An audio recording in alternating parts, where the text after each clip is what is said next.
Welcome back, everybody, to a new episode of Podcast on the Brink. And for the first time since Mike Woodson's hiring in Bloomington, we're joined by Zach Osterman of the Indy Star to discuss what's been a pretty busy offseason for IU basketball. Zach, welcome back to Podcast on the Brink. Thanks for having me, as always. So, Zach, what's been your biggest takeaway from these first 6-7 weeks now with Mike Woodson in Bloomington? What's your big picture takeaway so far of his tenure, and what are some of the things that have happened thus far that have kind of stood out to you in terms of interest and storyline? Well, I think the biggest thing to me is the degree to which everything has just sort of felt like it's run pretty smoothly. And, any coaching change is a system shock. There's no such thing as kind of a perfect coaching transition, particularly when you fire a coach. Maybe when you have kind of a retirement successor plan in place. But when you take the decision to fire a coach, I just don't think it is ever it's ever going to be a perfectly smooth transition. And I think there were a lot of people, myself included, that even maybe, dismissing some of the hysteria around, Indiana's just reaching back into its past and all that. We're curious how smooth this would be when you were dealing with a first-time college head coach. When Indiana was trying maybe some different things here with Thad Matta and maybe changing the structure within the program a little bit. But by and large, everything has been run pretty smoothly. Thad Matta was standing with Mike Woodson the day Woodson was formally announced. Within, I think, about a week, Kenya Hunter had been retained. Within another week after that, Dane Fife had been hired. Within about another week after that, Yasir Roseman had been hired. The staff was shuffled around and filled out really well. And then, obviously, I think the roster, not the absolute best case scenario, probably that involved getting Armaan Franklin back as well. But I would say certainly a lot more good than bad in terms of roster news, who's decided to stay, the commitments Indiana has picked up, 2 transfers, and obviously Tamar Bates in a late 2021 signing. There is a lot about what's happened so far that I think should encourage Indiana fans. And I think everybody understands that, nobody wins games in April. But given how much of an eyebrow raiser around college basketball Indiana's decision was, not just to fire Archie Miller, but then to replace him with Mike Woodson, I actually think that this has gone probably about as well as could reasonably have been expected for Indiana to this point. Were you surprised at all? You mentioned the eyebrow raising in terms of the decision to move on from Archie Miller, particularly at the national level. Were you surprised at all by how there was, I guess, I don't want to say pushback, but there was a lot of questioning the move just in general to move away from Archie? I don't know how much of that was certain reporters having a relationship with him or being tied to their opinion that 4 years ago it was a really good hire, which a lot of us had, but it seemed like it was a little bit over the top at times. And then for those of us who had watched this up close for 4 years, I thought it was pretty clear that there was it was kind of a line in the sand moment for Scott Dolson that he did need to move on. But were you, I guess, big picture, were you surprised at all at just kind of how it was portrayed a little bit nationally? Well, I think there's a couple things here. One is, without wanting to turn this into some sort of, study of society in COVID. I think there's a world where if COVID doesn't happen, Archie Miller still has a job. And what I mean by that is, number one, I suspect Indiana wins a couple more games last season with fans in the arena. And number two, I think that they're really just in society right now, and this has manifested itself in myriad different ways. I think that one of the things that has sort of changed, or at least, let's say has been a side effect of what we as just a whole planet really have been through in the last 12 to 14 months, is that people just weren't interested in accepting the status quo anymore if the status quo wasn't working. And if last season had happened under similar circumstances, but no COVID, similar being the results, maybe there's a world where everybody goes away for a summer. Archie Miller lands a couple transfers. Things calm down, and Indiana's ready to give him one more year. But I just, it's a strange comparison. But I think that for example, the exploding housing market and the exploding transfer portal kind of might reflect some of the same human qualities right now in terms of, people just feeling like that a fresh start is really what's necessary. And when you couple that to just where Indiana was as a program, as a team, the results, I think it was justified, Scott Dolson's decision. As much as anything else, I've said this many times, if you can raise $10.5 million, if your donor base is so motivated that it can produce that kind of money to make a change, then that sort of speaks for itself. As for Mike Woodson, and this is, again, maybe getting a little bit too deep thoughtsy, but I think we have this thing in college basketball right now where we've convinced ourselves that only college basketball coaches can coach college basketball. And to be really clear, this is not me guaranteeing Mike Woodson will be a winner or a success or whatever. But concurrent to that, we have this world where anytime a coach leaves college for the NBA, we say he's never coming back because the college coaching comes with so much headache and so many issues and so many things, recruiting and, the 24/7, 365 calendar that the NBA just doesn't have. And so coaches who can make that leap, they'll never want to come back. And why would they? And I get that point. I'm not sure that's wrong. But then I ask, why are we okay with that status quo? Kind of coming back to the question of status quo, why does that make sense?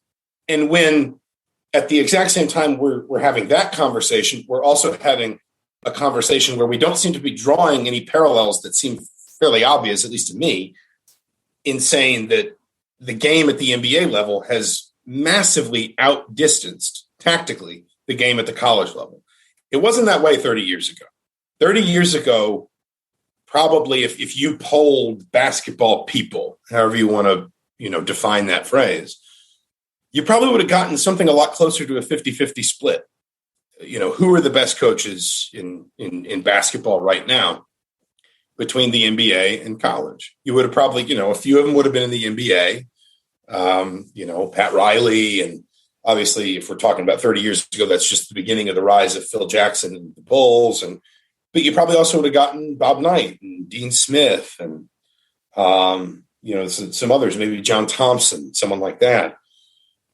My point is, it seems like we've kind of gotten to a place now where, absent maybe, one or two college coaches, maybe Mike Krzyzewski, it seems like the consensus is that all the good coaches have gone off to the NBA. And I don't know that that's necessarily true, but and I'm also not saying that means that college programs should just go hire NBA coaches. What I'm saying is maybe we should stop and ask ourselves why, rather than saying, well, big college jobs can only be filled by big college coaches, no one else. Why? Because at the same time, we're having these two conversations. One, the college coaches can only do the college job. And two, that anytime a college coach has the opportunity to leave for the NBA, he's going to do it and he's never going to come back. So maybe it's time to just re-examine the whole system a little bit.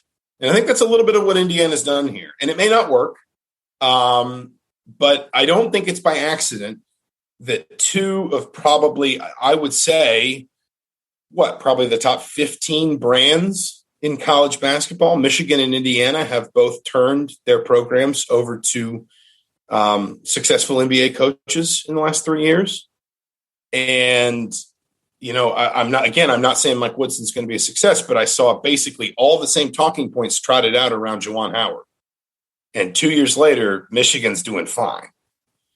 2 years later, Michigan's one bad performance away from making a Final Four in Howard's second season. And by the way, that's not with a team that was just completely and totally inherited from John Beilein. Yes, there are some pieces there, but Howard is the one that worked with Franz Wagner.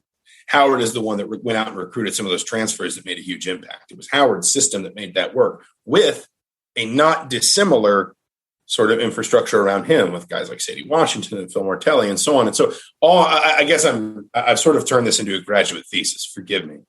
But I do think that we kind of have to, maybe it is time to stop, again, talking about the status quo. Maybe it is time to stop thinking in these very sort of restricted ways that I think we have for a while in college basketball around who can and who can't do the job, and maybe start asking ourselves, do we need to evolve the way we think about the job, essentially? And I think if Mike Woodson is a success at Indiana, I think that has the capacity really to spark some of that evolution, because as big of a deal as Michigan basketball is, if Indiana had that level of success, it would resonate more broadly across the sport, I suspect. So is your argument, I won't say it's an argument, but are you saying what Indiana has done differently than other schools who have hired former players or guys with NBA experience? The difference in what Indiana has done here, is it the infrastructure that they're surrounding Woodson with? Is that to you the big distinguishing thing that is different from other situations? I think that's definitely part of it. I think that's definitely a significant piece of it. The idea that the job, I think for a long time, and this, listen, I will admit up front that this is an oversimplification, but for a long time, it has felt like the job of a college basketball coach is essentially to hand them the keys to the building and say, here's your budget, here's the schedule, make it work. And I do agree that we have asked college basketball coaches to become too many different things.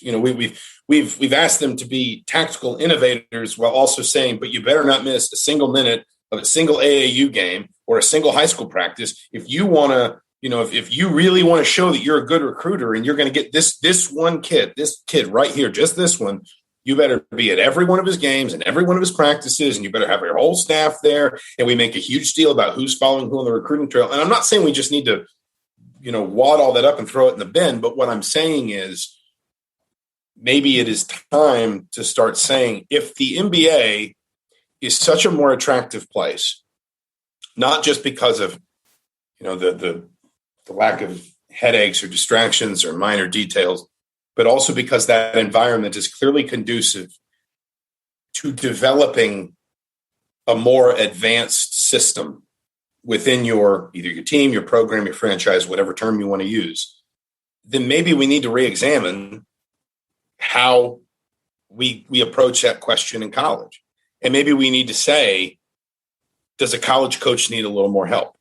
Does it, can we get to a place where a college coach still has the same autonomy as an NBA coach, still has the same, right to refusal with players, and still has the same sort of ability to make his own decisions on development, rotations, and all those different things, and breaking down film, recruiting, all that. But maybe we just take a little bit more off of his shoulders, and maybe that lets him do just a little bit more work on the court. I remember when Tracy Smith, in the middle of the 2013, I think I've made this comparison before, maybe to you, maybe to someone else. In 2013, in the middle of that season, well before Indiana had made the NCAA tournament, gone on its run, gone to Omaha, Tracy Smith, then the IU baseball coach, was sitting down with me and I think Dustin DePirac, and he just said, "I've never had a team in my life where all I had to do was coach. The guys on the team, they're self-motivated. There's great leadership. I don't have to worry about anybody academically. They do their own, I don't have to tell anybody to schedule out doing extra work, hitting in the cages or side sessions in the bullpen. They take care of everything. All the details are off my plate, and all I have to do is coach." And he said, that is why I think this team has a chance to be really special. And this was in like April, well before they'd made it to the College World Series. And I think that I think the goal should maybe be in college basketball in particular to get a little bit closer, to get back to that a little bit. Not to say that recruiting isn't still important, not to say that you're never going to have to do booster events or anything like that, but get a little bit more of that back for a head coach and see what happens. And see if, maybe not requiring the head coach to miss 3 practices a week so he can go make recruiting visits doesn't wind up making the team a little bit better, that kind of thing. So, and again, I feel like I'm I think I referred to it once as Scott Dolson's Jerry Maguire moment. And I want to be clear, this is my interpretation of what he's doing. Scott Dolson has not laid this out for me in a PowerPoint presentation or anything. It'd be nice if he did, I guess. But I recognize it's sounding a little bit like my Jerry Maguire moment. I think that maybe if Mike Woodson is successful and Juwan Howard continues to be successful, maybe we need to start rethinking some of the way that we see, coaching and the requirements of college basketball coaching and how to do it on a day-to-day basis, in ways that might tilt that balance back a little bit in favor of college and not make it such a pro-heavy sport as it is right now. One thing I want to get your take on is Indiana's roster for next season, because there's been some obviously comments made a couple weeks ago. I think it was Yasir Roseman said that they were still looking in the portal potentially for next season in an interview that he did. And I'm looking at just kind of the numbers right now. Indiana's got, I think it's 9 scholarship players returning and 4 arrivals. Xavier Johnson from Pitt, Logan Duncombe, the freshman big man from Cincinnati, Tamar Bates, who has really made a rapid rise in the rankings since his commitment to Indiana, and also Miller Kopp from Northwestern. So there's 13 scholarships. All of them, at least right now on paper, are spoken for. We still kind of have this unknown with the portal and the date of July 1st. There can still be movement. So it's still kind of an open season, I guess, in terms of player movement. But I'm curious kind of your big picture thoughts on this roster. Is it improved enough to make a significant leap in the Big Ten? What do you like about it, and what do you still have questions about? I think it's certainly no worse than it was last year. And I don't think it's necessarily kind of a clean exchange of, Xavier Johnson for Armand Franklin or anything like that. But, when you consider you're going to get at least one more year of Trace Jackson Davis in a league where he's going to be one of the most senior big men around, you're going to get another year of development for, some guys who've shown some real promise, like a Jordan Geronimo. You're getting proven production from Miller Kopp, from Xavier Johnson. Then you've got a really promising couple freshmen coming in, and Tamar Bates and Logan Duncombe. I certainly think it's at least no worse than it was last year. I think it's different, possibly, but certainly not worse. And I think that, broadly speaking, I think we can all agree that, Indiana probably should have made the tournament with its roster last year, and obviously didn't. I still think it's, I don't know if it needs another. I don't know if it necessarily needs another body or not, but I do think, just broadly speaking, the question that is going to linger over this team until it can prove itself is it advanced enough, especially without its most prolific and efficient perimeter players, Al Durham and now Armand Franklin. Is it advanced enough offensively to really take a step forward? And I think there's reasons to believe that maybe, yes, you're going to have a lot of creativity between Johnson, Fennessy, Christian Lander. There's certainly reasons to believe that Indiana's going to be able to shoot the three at least as well as last season, even though you do lose Durham and Franklin. And you're still going to have that interior presence between Trace Jackson Davis and Race Thompson that I think teams are going to have to respect. So it's not like you can just play 5 out. because you got nobody to put in the post and take up space and rebound.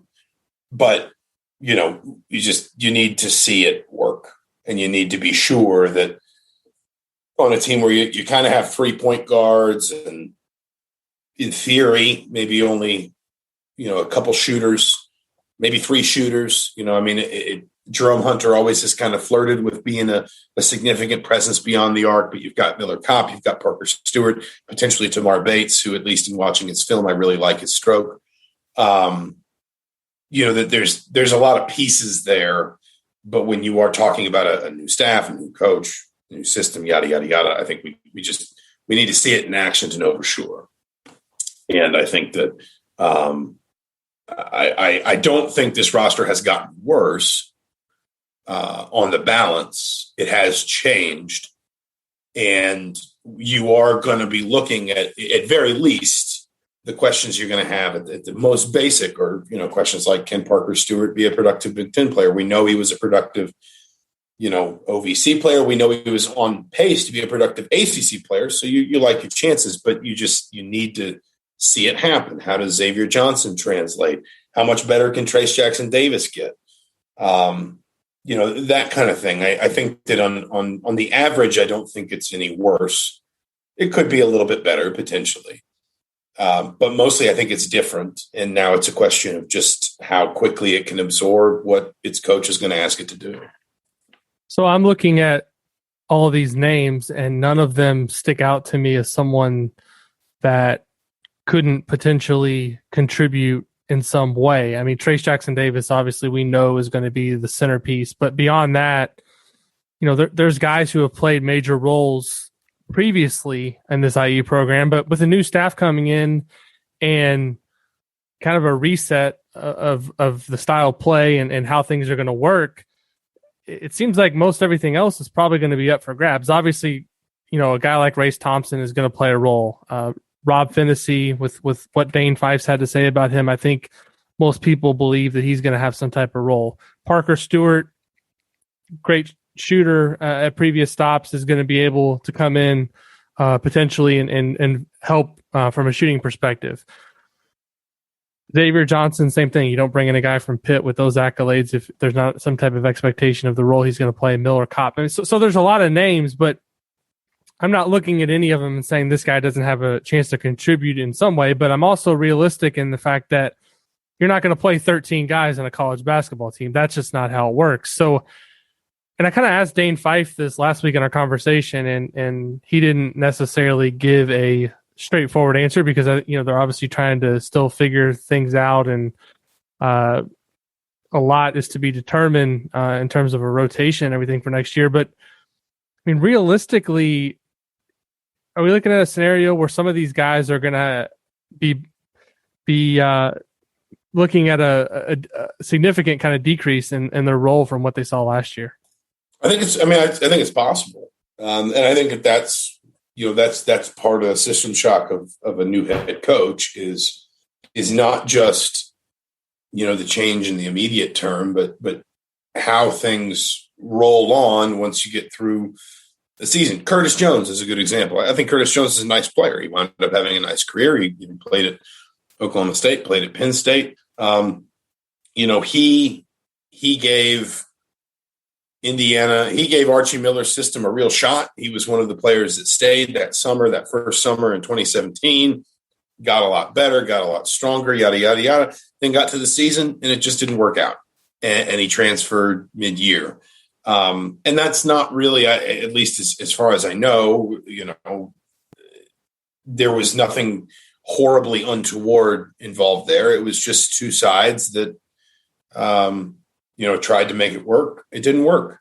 And that happens sometimes. There's nothing, again, there's nothing necessarily wrong with that.